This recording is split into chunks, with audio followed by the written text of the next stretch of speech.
Yo, it's RT, and welcome back to another VG Wars. At this point, if you don't know what this series is all about, then I have a whole playlist. Go to that playlist and go watch those videos so you can see what this series is all about, because by now, I think we should all know what this series is all about. This video will be on Mario Galaxy versus Super Mario Odyssey. Let's get into this, but before we get into this, remember to leave a like, subscribe if you're new. If you like the content, don't just watch this video, watch a few other of my videos, and if you like the content, remember to hit that subscribe button. You know, it's free. And let's get into this video. So we're starting with Super Mario Galaxy. The story in Super Mario Galaxy, I like the story because it's probably like one of the first times, I know it's not the first time, but it's one of the first times where they actually like kind of, you know, broke some boundaries when it came to the story. Tried out some new things. They spread their boundaries. It wasn't just Peach getting kidnapped. You know, Bowser was trying to take over the universe, and it was really cool getting all these power stars that Bowser scattered around the universe, and you had to get enough to go to the center of the universe to go defeat Bowser and save Peach. It's not just saving Peach, which I really like about Super Mario Galaxy 1. And you know, compared to all the other Mario stories, you know, a lot of them could be really basic. Just Peach gets kidnapped and you have to go save Peach. A lot of the stories are really basic. So for this, you know, game to, you know, try some new things and add on to the story, I think the story is really good. So the story gets a 9. Now the gameplay for this game, there's a lot of, you know, cool mechanics and gimmicks. You know, the launch stars, pull stars, you know, the anti-gravity, different types of gravity, and like, you know, free fall is really cool. I like all the mechanics. Everything works pretty well. I like the items. Items are really good in this game too. This game has a whole list of items, and all the items work good. I like all the items in the game. Mario has a decent move set. You know, nothing too major, but he has a decent move set. He has a long jump, you know, ground pound, homing ground pound, you know, pull stars and stuff like that. It's really cool. I like the gameplay. Gameplay in Super Mario Galaxy gets an 8. Now, I don't gotta say anything about it. Do I have to say anything about the music for any of these games? Do I have to say anything for the music? The music gets a 10. Like, just listen. I don't have to say anything. Just go to Super Mario Galaxy's OST and listen to it, and then you'll know why I gave Mario Galaxy a 10. The content in this game, 121 stars. So there's a whole bunch of missions, different types of missions. There's a lot of galaxies and a lot of different, you know, things you can do in each galaxy. This is a really diverse adventure. No galaxy is exactly the same. There's some galaxies that are, you know, really similar, but no galaxy is exactly the same. There's some similar galaxies, some different galaxies. I feel like every galaxy has some big unique factor that, you know, shines about it. Like if you're about to play this galaxy, you remember this thing that's in this galaxy that isn't in other ones. So I really like the content in this game. There's a lot of stars, there's a lot of missions, a lot of boss. I like the boss fights, even though the boss fights are like the same. There is a lot of different boss fights, you know, like the Dino Piranha, the mini boss fights and stuff like that. So the content gets a 9. The controls work well. Everything works well.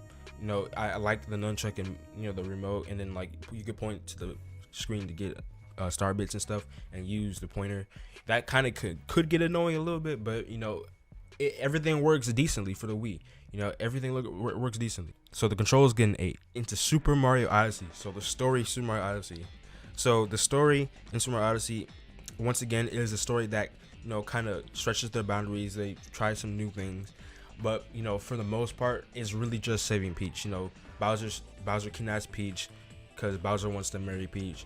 That's really it. There's nothing really too big about the story. I know Mario has Cappy and tiaras in there, but that's a really minor part. There's nothing really that shines about, you know, then they don't really go into Cappy's origins, or they don't really do any of that. It's really just saving Peach, you know, and you know that it's not bad, but compared to Super Mario Galaxy story, I feel like that this one kind of lacks a little bit of depth, but nonetheless, the story is pretty good. It's a Mario game. Mario games aren't story based, so this story gets an 8. The gameplay in this game is amazing. The capture mechanic is really unique. I really like it. I feel like this is probably the best, you know, mechanic that has ever came to a Mario game. The capture mechanic is really good. It works really well.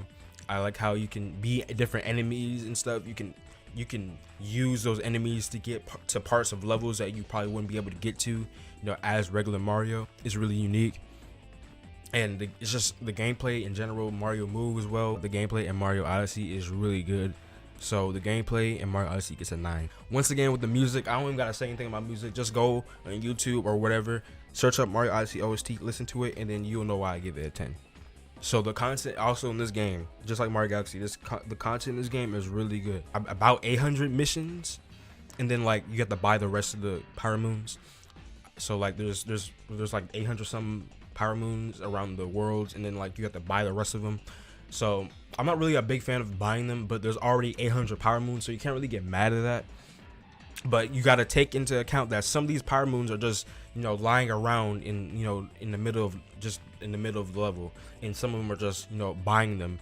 So it's kind of like, yeah, the game has a lot of missions and a lot of Power Moons, but a lot of these Power Moons are just, you know, just right in front of your face, basically. They're just right in the open. You can just get them. But other than that, the content in this game is pretty good. There's always something to do. You know, it takes a long time to complete this game. You know, even when you're done with the game, there's probably still some more stuff you can do. So Mario Odyssey's content gets a 9. Now the controls is kind of where it goes down. This is kind of where it goes down. So as the game does have a lot of control schemes, in which I'm a fan of, I feel like the main thing they pushed out were the Joy-Cons, and the Joy-Cons to me don't work that well with this. You know, for the basic movement like throwing the cap, you know, it's easy. Other movements like trying to do a circle, you know, that circle move with the cap, it doesn't read that correctly. Sometimes I want to throw the cap down and like roll it on the ground, but instead it goes up, or he does a regular throw. You know, sometimes it doesn't read what I want to do correctly, because it's like it's programmed for those exact movements, but like nobody's perfect. Nobody's gonna get those exact movements, you know. So it's kind of iffy right there. The controls are kind of iffy. The Joy-Cons don't work that well, but if you're not using the Joy-Cons, you're just using the buttons, then it works well. So if I were you, I would just use the regular buttons, not the motion controls, because the motion controls don't work that well for this game. There's a lot of stuff that you can do those movements, but it's a lot harder to do them with the motion controls. So I just advise you to play with the buttons, because the buttons work a lot better, and it's easier to learn. So yeah, there's a lot of moves you can do in the game. Mario's very flexible. You can do a lot of movement. You're not restricted to a small move set. You have a whole move set. There's a lot of moves. So the controls for Mario Odyssey gets a 7.